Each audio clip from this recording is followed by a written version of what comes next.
Welcome to the Menopausal Women's Show for Nutrition, Health and Wellness. I am Michelle, and as a nutrition and wellness coach, I work with menopausal women to transform their hormone health and well-being to achieve the life they want to achieve. On this podcast, I share research findings on hot topics, talk with other holistic healers, and share my own experiences to empower women to take steps to a better lifestyle. Now, this week, I am super excited because we're talking to Vicky Godfrey. Vicky is a naturopath and a nutritional therapist like myself, but she has qualified and trained in functional medicine.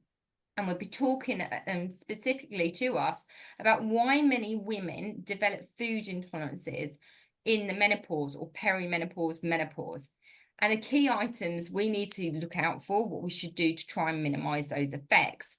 So without further ado, I welcome Vicky.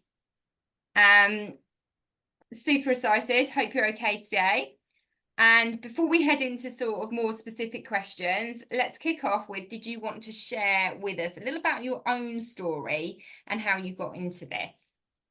Okay, so I previously was a TV producer for many years, won lots of awards and things like that. And that was wonderful, but very fast paced, a lot of alcohol driven, big nights out in restaurants, all amazing food, but probably not the best prepping for your later years,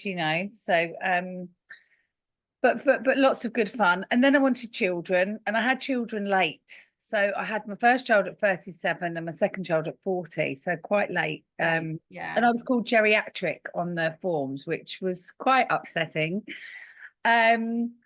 And if I look back, so then I went to the College of Naturopathic Medicine, trained there, and did all functional medicine testing. And the reason being is I wanted a more balanced lifestyle, 80-hour weeks. Yeah. A client says jump, you say how high. And I wanted something more for the children. I thought, what's the point of having children if I'm not around and I'm doing 80-hour weeks or traveling here, there, and everywhere? And but when I look back now, having baby at 40, I definitely got symptoms around 45, 48 now. And I thought it was due to sleep deprivation because I didn't sleep for 5 years. So I didn't sleep from 37 till 42. So from about the age of 40, I couldn't tolerate alcohol anymore. Alcohol would make me absolutely feel dreadful. Couldn't go out anymore because if I had a late night, I couldn't cope the next day. Even if I had a late night, I'd feel hungover the next day. So I put this all down to sleep deprivation and having the kids later and all the things that comes with having young children. I said for many years, sleep deprivation really played with my hormones and mucked this up. But I think for me, about 3 years ago, around 45, it was a bit of a light bulb moment where I just thought, actually, I think there's more at play than sleep has messed up my hormones, but maybe, yes, I have gone into perimenopause.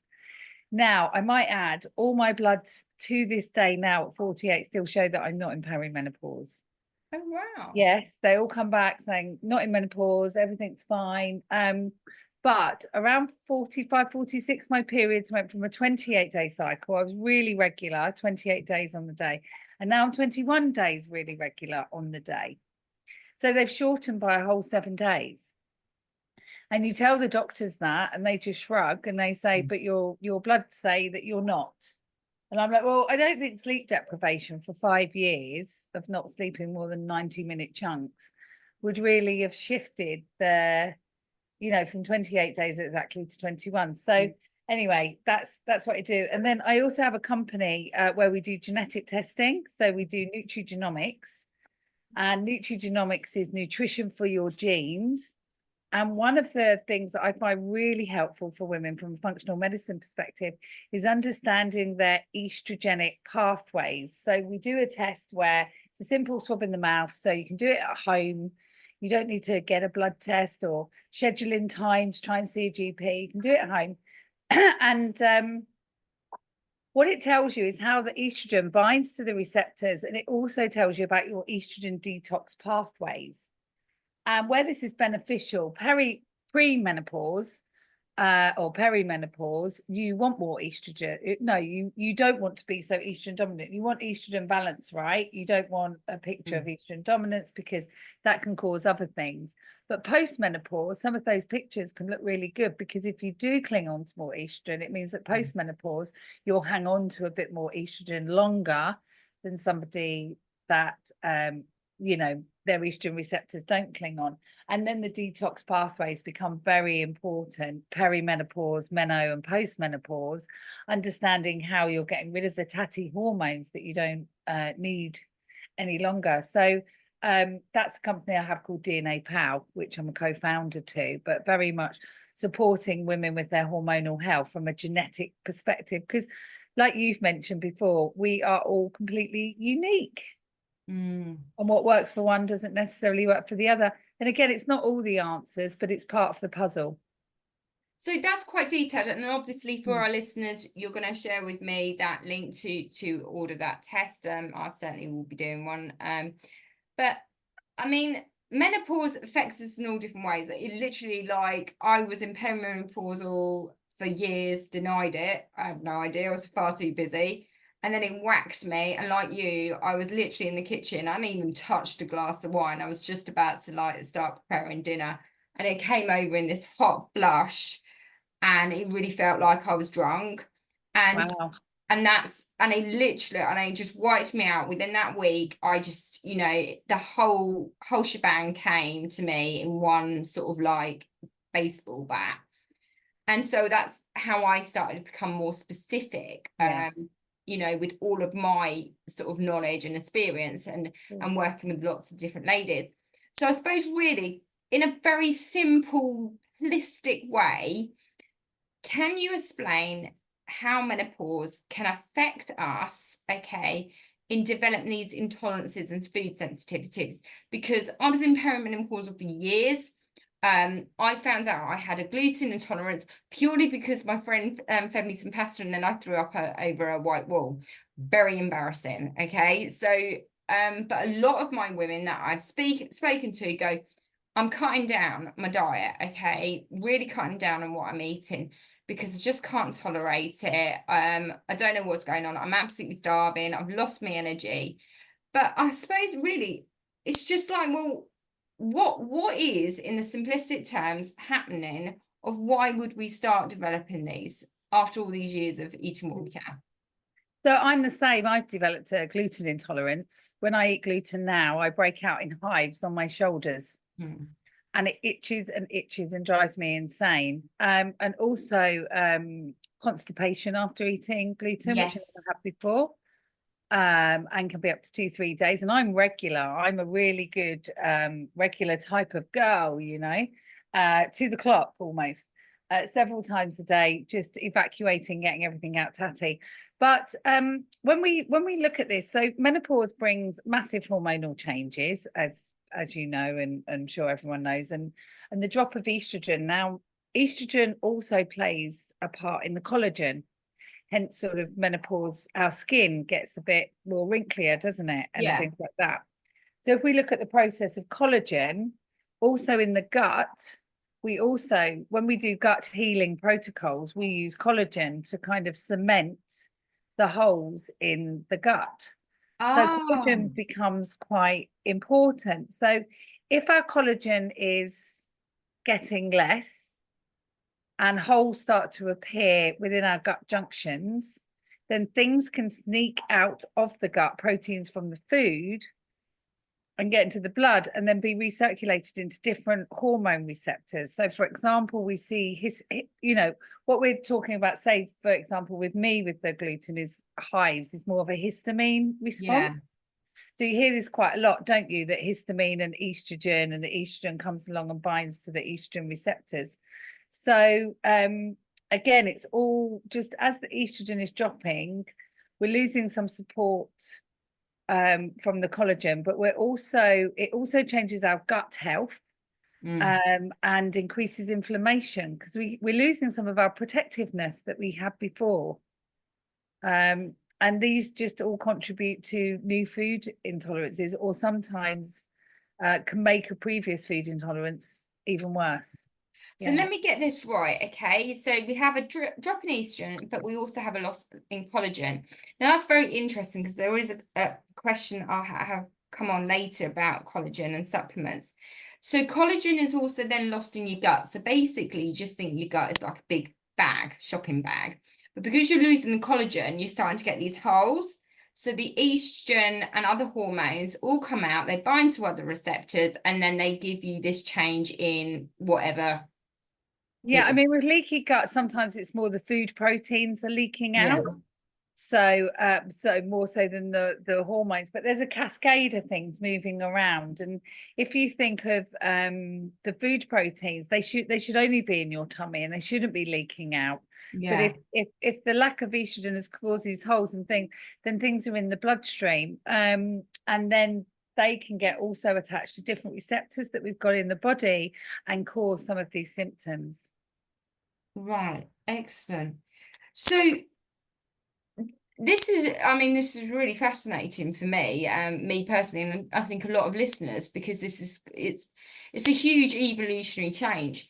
So we've spoken about like some of the common food tolerances, which we tend to say, which is like gluten, and you've said about constipation is also a symptom.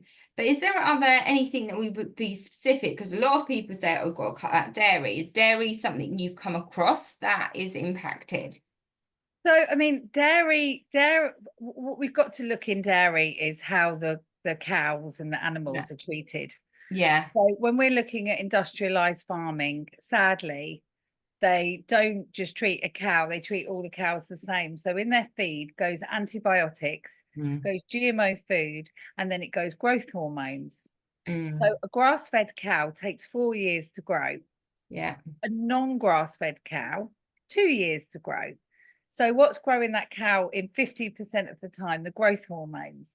So when you're consuming dairy and you've already got your own hormones going a bit wobbly, then you're putting some industrialized growth hormones in.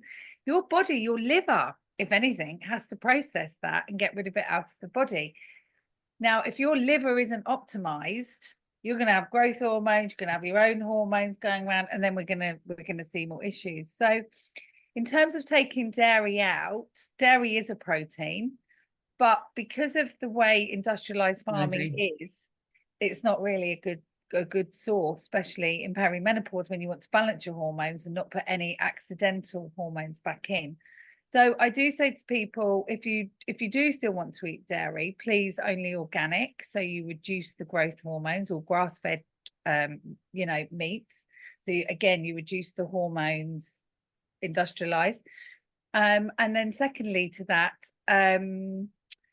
with the dairy, it can cause inflammation. There's 5 inflammatory food groups, and dairy is one of those inflammatory food groups. Mm-hmm. So it's wheat, dairy, alcohol, caffeine, and sugar. Mm-hmm.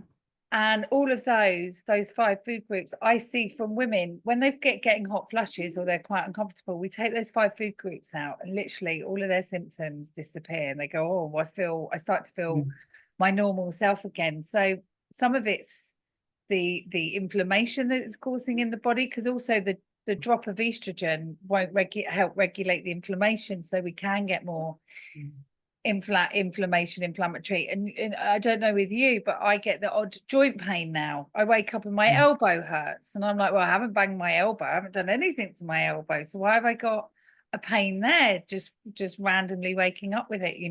And I think that's quite common with women saying, random joints just wake up and they hurt.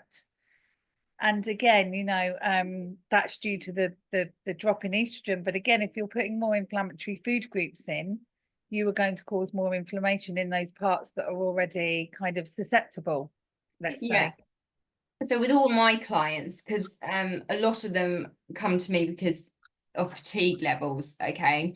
And what we tend to find is also I find that very much are dependent on the sugar.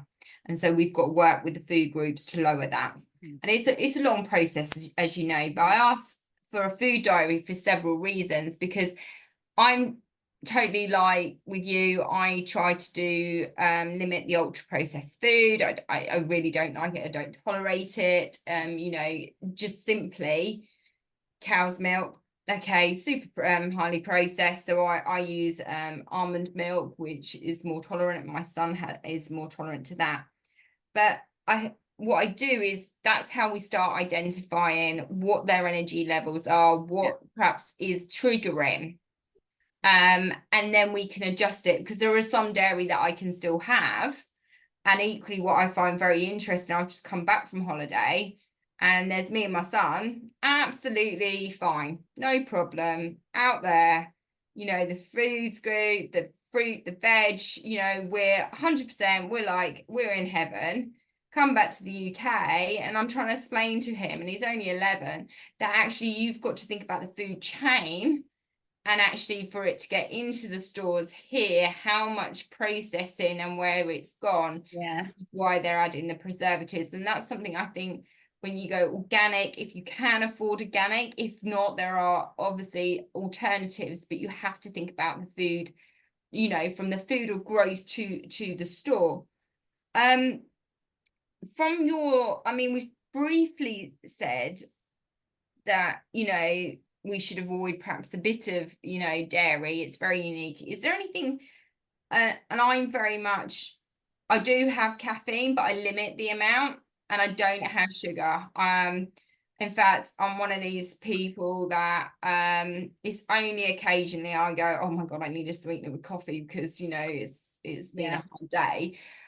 So is there anything really specific that you found with your clients that's quite common that we should avoid? Because some people say avoid spicy food, yeah, I'm fine with it. Yeah, I'm fine with spicy foods. I mean, but just back to the dairy, the other thing I meant to say quickly was if you do want to eat dairy and you can't afford organic, stick to goat's cheese or feta cheese, the Oh, sheep or the goat, because they've not been industrialized and farmed as much as the cow industry has.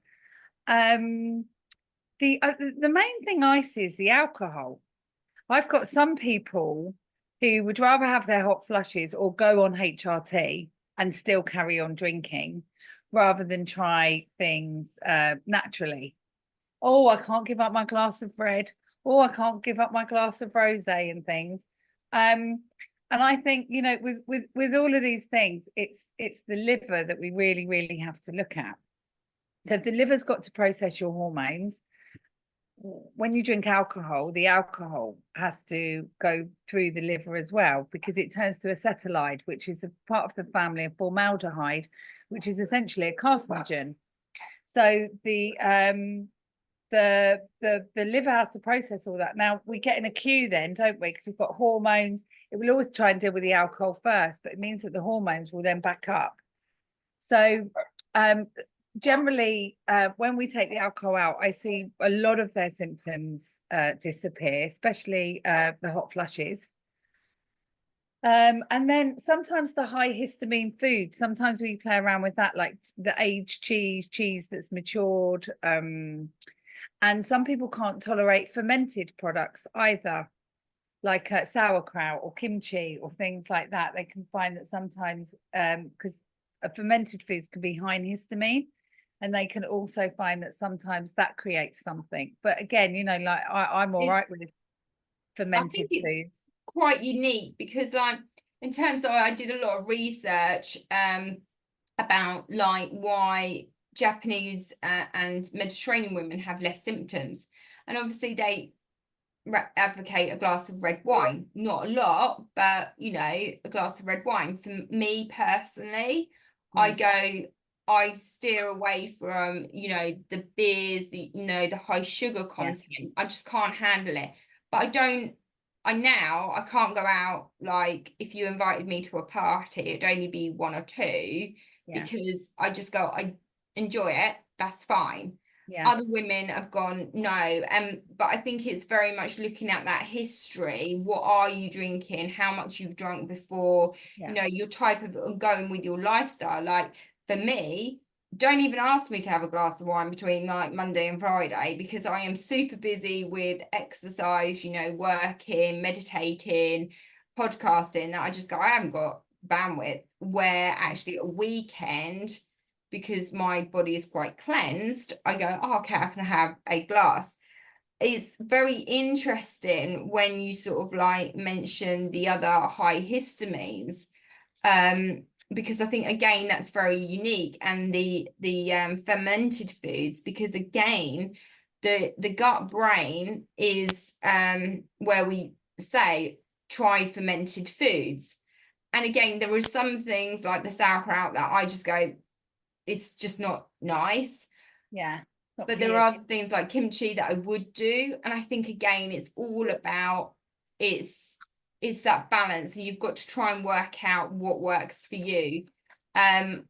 One of Which the I biggest think, and things, I think where you come back to that is earlier, is that food diary that you get your clients to do, because I think that really helps. If you can keep a food diary while these things are changing, it helps for your clients to come back to you, and then you can try and identify some of the things that might be triggering that. So I think that food diary becomes quite important then, doesn't it?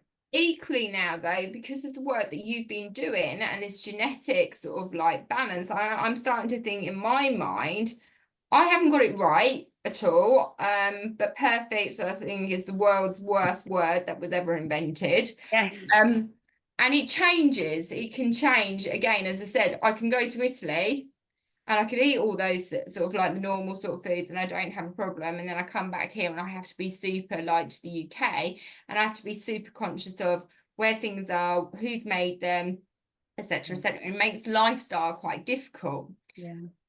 But I still have constipation, and it's really deliberating for me because you obviously get belly fat anyway. You get a little bit of belly fat. I'm an athlete, so I still have got belly fat, but I get constipated and then you get bloated. And I'm like, well, I'm doing everything that the manual tells you, you know, that this fictitious lifestyle manual. So it's very interesting because we're talking about a lot of the stuff where we've got common connection. I mean, I've developed a food intolerance for broccoli, would you believe it or not? I just can't. I used to eat loads of broccoli, can't do it now. And this, as we go, you think about it, you're born with a set of genetics, but they're continually changing. As we know, you can turn off those cancer causing ones with different lifestyle. You know, people that have susceptible maybe because of their history or genetic history about the high blood pressure, you can actually turn it off through diet and lifestyle. And I 100% believe that through my own experience. Yeah. So it's very interesting when we're talking to yourself to say, okay, well, you know, you're talking about there's numerous benefits with gut health, and there's numerous benefits with, you know, not eating ultra processed food. We all know that. This is the message that myself and you go on. But what sort of like talking about, you know, if you want to become more specific, is this sort of like testing that you do yourself? How does that, you know, very high level, you know, really string out? What does the results give you? Does it give you, right, these are definitely the foods that you need to avoid, or, you know, In terms of the genetic testing, when you do the mm, swab, oh, it's wonderful. I mean, it changed my life in so many ways. That's why I set up a company, part of it, because I was seeing other DNA companies selling on the DNA. And I mm, was like, gosh, this is so valuable to people. I mm. want to create a safe space where people don't have to worry about their DNA or their data being sold on, but also get the benefits of the test. So in terms of food, it tells you whether you have an increased need of omega-3. So for example, if I eat fish twice a week, that's not enough. I actually have to take a fish oil supplement as well. Oh. And that came up in the genetics. Vitamin D, I don't absorb vitamin D on my skin, and you know, hormones. I mean, vitamin D is essentially a hormone, but hormones to regulate really need vitamin D3. They play a part, and my skin receptors don't work very well. So I do 2 blood tests twice a year, September and March, because I want to just keep an eye on those levels. And Yeah. most time after a summer of sun, I get tested in September and they're borderline deficient. Deficiency is around 25 and I'm around 26. And then I tested again in March after a winter of supplementation and I only got them up to 48. And really you want to be 65 and over to be more optimal, especially in perimenopause, because your estrogen is leaving, so your bone health becomes more at risk. What helps your bones is magnesium, D3 and K2 to push the calcium into the bones. Without that, the calcium won't go into the bones. So, you know, the vitamin D, perimenopause, meno and postmenopause becomes really important, looking at those levels. So that's one of the other things the test tells you. It tells you about your B12, whether you can absorb B12 via the gut or whether injections or patches would suit you better. Again, if you bring that together with a blood test, you've got a full picture, because it will get basically, we drive from Manchester to London with a map, but we navigate life with no map. No. What this nutrigenomics is doing now is giving us a roadmap to how our body works. And like you said, just because we've got those genes doesn't mean they're going to express.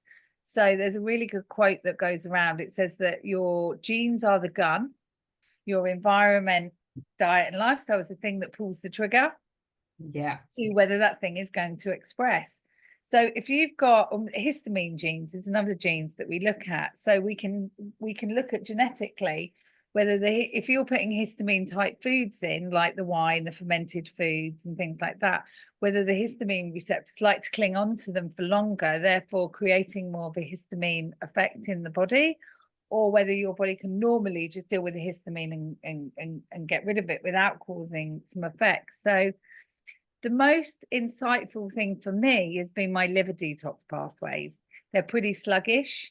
So it means that I have a picture of more risk of estrogen dominance.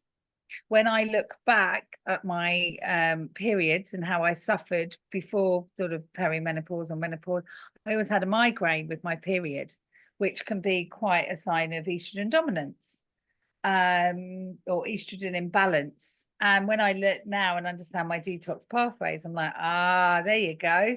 There you go. So sometimes it gives you the missing parts that you might not have ever have known. Which is quite interesting, because one of my questions was, what role does supplements play in food tolerances? And actually, the whole industry, as you know, for detox supplementation, okay, is a minefield. It is like literally you could spend thousands, and I do supplement because I do get sore joints. So I'm on ashwagandha at the moment. I am a training athlete, so I know that I lose a lot of extra electrolytes, and I'm losing more as I'm getting older. And that actually has had a really huge impact, putting like I have an electrolyte every day because virtually I train in some form. Yeah. I'm now going, well, you've also talked about collagen. Would you recommend collagen? But I think more importantly, if you're understanding that pathway and that roadmap for that, then you would have that knowledge to go, okay, you're being specific, where a lot of the supplementation, the research around it, I mean, I'm very much a research-based girl. Yeah. I've done a podcast about supplementation and it's just really inconclusive. Yeah. And it's trial and see, but you could, you know, a pot of collagen could be 50, 60 quid. So and it might not work. And it might not work. Yeah. I mean, what have you found about supplements playing in food tolerances, or would you say that actually you really need to go and get the specifics? It really depends on the root cause as well. So with some people, I might just, if food intolerance have started, tends to be the gut that we'll start looking at. So it might be, there might be a few different avenues. You could remove, keep a food diary, see when the food, depending on what the symptoms are. Let's take hives, for example, as a symptom. You know, I didn't work that out on day one. No. That it was the gluten causing the hives. It took a few times of going, oh, why am I itching? What have I eaten? And then, you know, keeping track of it and then putting the picture together. Oh, definitely gluten. Okay, don't eat gluten for a few days. No hives, brilliant. But starting on the gut, you know, slippery elm is wonderful. If you've ever heard of slippery elm, it's it creates a mucosal layer around the gut and the structure, so it stops the foods that are potential irritants going to the intestines and the gut walls to cause an irritation. So that's quite good. I mean, supplementation in an ideal world would get everything from the sun, the sea, the farms, you know, and so on, and we wouldn't supplement. I mean, magnesium, for example, isn't in the soil anymore. So if there's one crucial supplement for everybody, it's the magnesium, and especially for women, you know, the palpitations that some people get, or the anxiety. They've never suffered anxiety all their life, and suddenly now they're suffering anxiety or heart palpitations. So the first thing I always do is put the magnesium in, and that tends to bring it down because it supports the nervous system, supports the muscular system, things like that. The vitamin D becomes quite important for the immune system health. Collagen, as we've mentioned, collagen ideally taken with silica, so it goes to the right places. So some people, when they say to me, oh, the collagen didn't work, I go, oh, did it have silica in it? And they go, oh, no. And then I go, did you take silica with it? So some of these things you need cofactors with to make sure that it gets pushed into the right place. Like calcium won't get pushed into the bones without magnesium, D3 and K2 kind of picture, you know. So if the calcium's not going to where it's supposed to go, then it will build kidney stones or create other problems where the calcium is sitting in other places. So I do think supplementation has a time and a place. I do think supplementation is a complete minefield. I mean, I've been working in this industry 8 years now, and the amount of supplements coming to market in the last year, 2 years, I mean, everyone's always sending me new supplements. So when we trained, we got given, here are the good brands that work with these. That might be BioCare, NutriAdvanced, or you know, all these things. I'm not affiliated with any of those, by the way, but they're just different ones that I've used with clients that work. And now suddenly I'm getting sent all sorts of new ones on a daily basis. And I'm like, oh, I can't keep up with the amount of different supplements launching out there. So it is a bit of a minefield. The high street, I will say, if you buy supplements on a high street, they are like the Primark of vitamins. So their profit margins are huge. I flew with a buyer of one of the big brands on the high street, and their profit margins are like 97%. So, you know, the quality of the ingredients isn't going in, and that does matter. Same as the quality of your food does matter. So buying a cheap £4 vitamin D versus a £18 vitamin D, the £18 one is likely to be much more better for you because it's likely to have better quality ingredients in there. And then fish oils, omega-3 becomes very important, especially for preventing brain shrinkage. Because also when the estrogen leaves our body, our brains start to shrink. So B vitamins and omega-3 become very important to prevent brain shrinkage. So again, how many people are really eating their oily fish twice a week? You probably are because you're trained in nutrition. But if we look at the normal person on the street, they're probably not getting enough omega-3 intake from nuts and seeds or their oily fish. Or it was actually, I'll share a little tip. I don't know if you shared this at all or know about it, but when I started, and this was way before, you know, I'm trained in it. One person said, oh, do you eat a fish? And I was like, I live and I'm married to basically a meat eater, so I limit it. And they said the quickest and simplest way for me to have, or get like stuff is actually putting fish in your breakfast or your lunch. So majority, I mean, I loved it on holiday. I took them all to a fish counter and you know, and it was wonderful.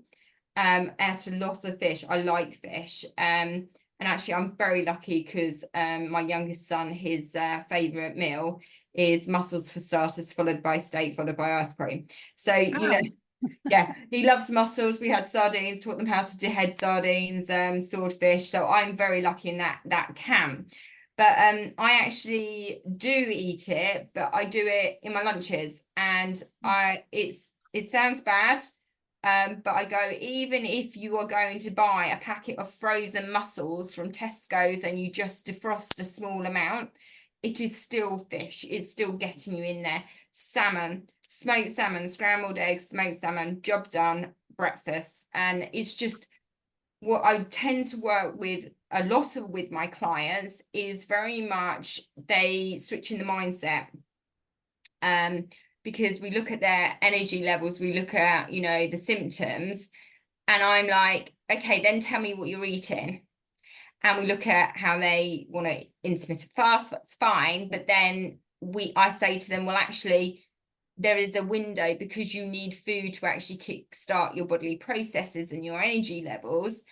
And therefore, let's look at what that's feeding you. But equally, just to change that mindset of what one simple baby step can you do to actually change that. And that's quick and simple, because you go, your kids, you're doing your cheese, your ham, and what have you.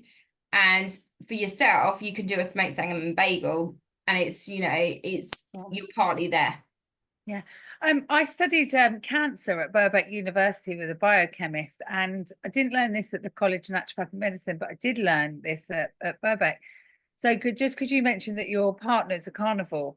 So in the olden days, how people used to get their omega-3, we didn't have transport like we have now. So not everybody was by the sea and not everyone could get access to fish.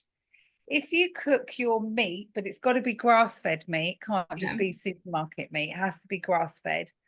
You cook your meat under 180 degrees, so think slow cooker vibes, like a nice curry or a nice stew. You can actually get omega-3 from that. And that, I know, and that in the old days was how the people inland used to get their omega-3. And obviously the people by the sea could get, you could fish and get their omega-3.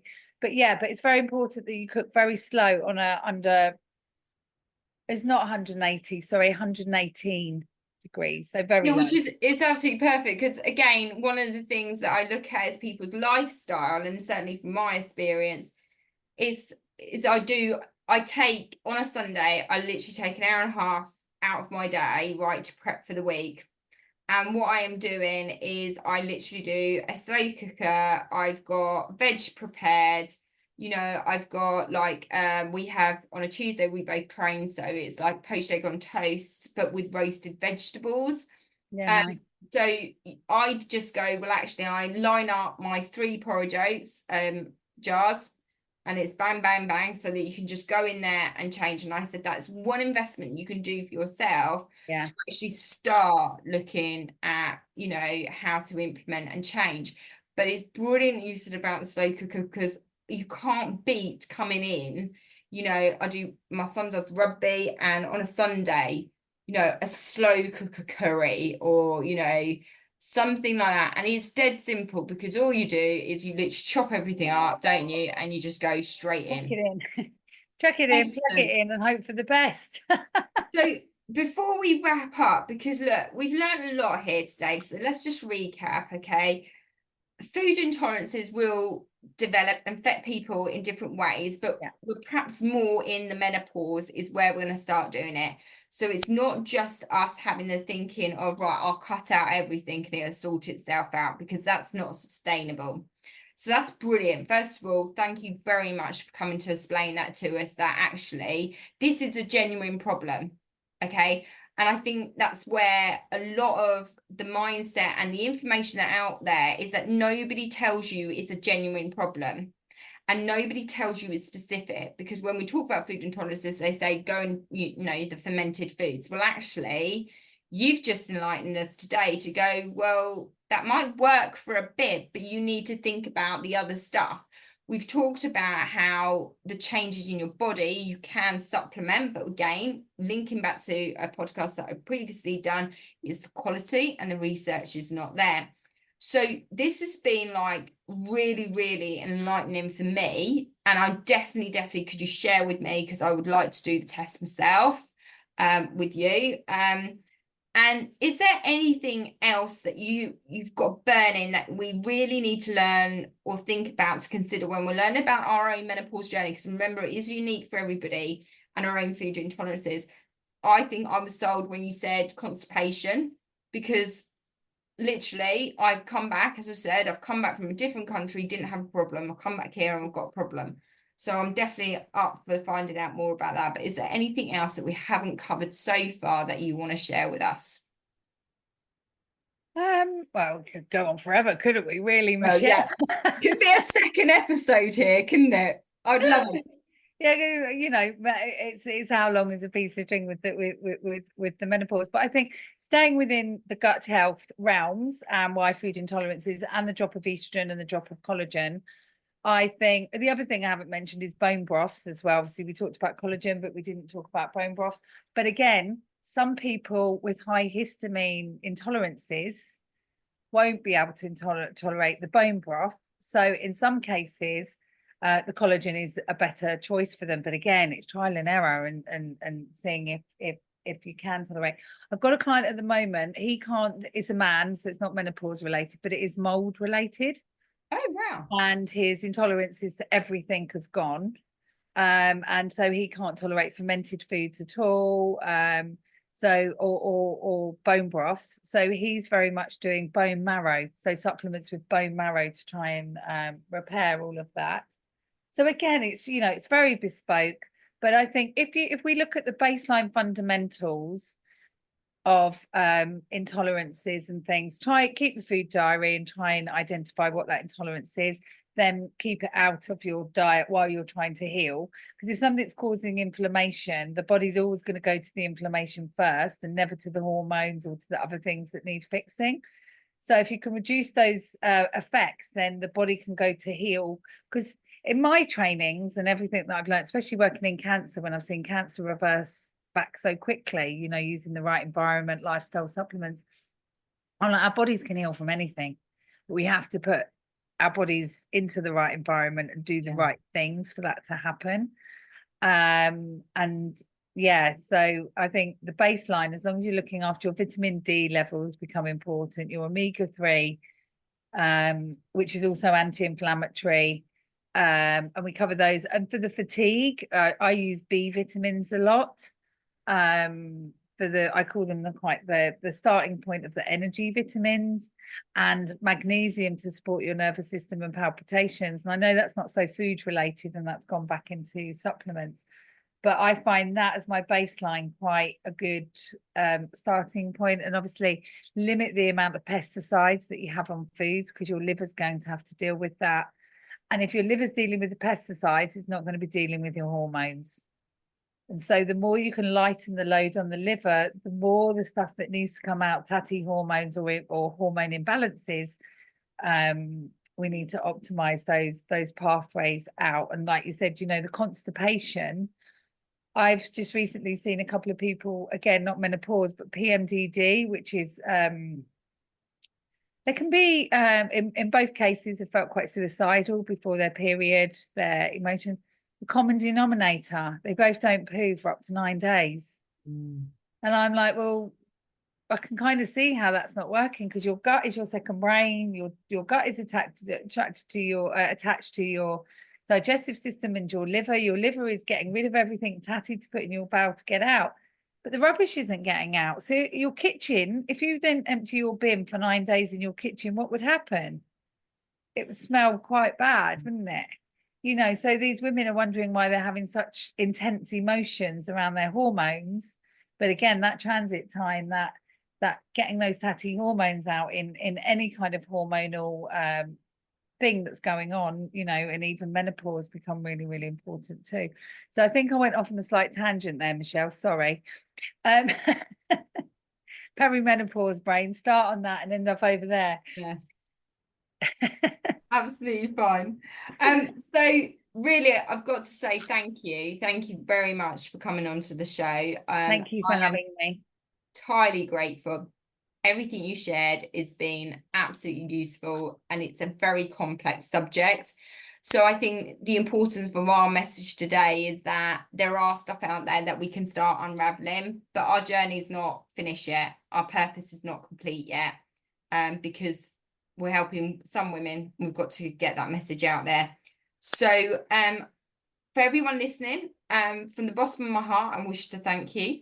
If you'd like to connect with me to discover how my program can support you in your menopause journey, then please visit my website, which I've included in the show notes, and sign up for a free discovery call. And you can also sign up for my free ebook.